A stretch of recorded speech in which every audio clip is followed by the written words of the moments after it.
Carson's Whoppers. Thank goodness they're coming out now, not after we nominated him for president.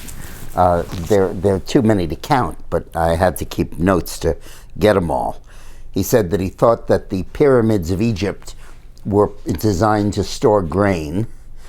He said that he knifed somebody in a fit of anger, and that led to a period of repentance and praying and limiting his anger in the future. They can't find anyone who says he recalls the knifing. Carson says that he's promised confidentiality to his victim. He said that 9/11, that his reply to 9/11 would not have been to send troops into Afghanistan, but would have been to focus all of our energies on becoming energy independent, a process that took 20 years and required a technology that didn't exist in 2001, fracking, or hadn't been refined. He said that the Holocaust could have been prevented if Jews had guns. He said that he fell asleep several times while driving. He said that he protected students in his school, white students, from black anger when Martin Luther King was shot, but again, nobody recalls that episode. He said that he was offered admission to West Point on a full scholarship, but turned it down. Well, first, you can only be admitted to West Point with a congressional nomination or someone else in the military, and there's no evidence that he got that. And secondly, West Point is free, so a scholarship doesn't exist. They may refer to scholarships for living costs, but certainly not for tuition. And he also said that he had dinner with General Westmoreland, the commander in Vietnam, but again, there's no record of that. Welcome to the big leagues.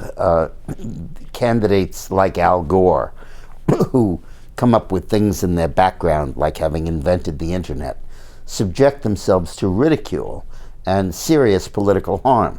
And Gore also said that he and Tipper were the model for the movie Love Story. These kinds of whoppers, Hillary saying that she was named after Sir Edmund Hillary, even though he climbed Mount Everest after she was born. These kinds of whoppers really detract from a candidate's credibility. And when there's not a long record of public service to offset it, they really raise the possibility that you're just not ready for the presidency or for prime time. I've been very concerned, as you know, about the Carson candidacy because I think Hillary would carve him up in a debate. I don't think he's aggressive enough. I think he's far too laid back. When I look at him in debates, I get the impression he's either on drugs or asleep. I know he isn't either, but that laid-back style akin to John McCain just doesn't cut it in modern combative politics. So I'm very concerned about him and concerned that he could win this nomination and then lose the election.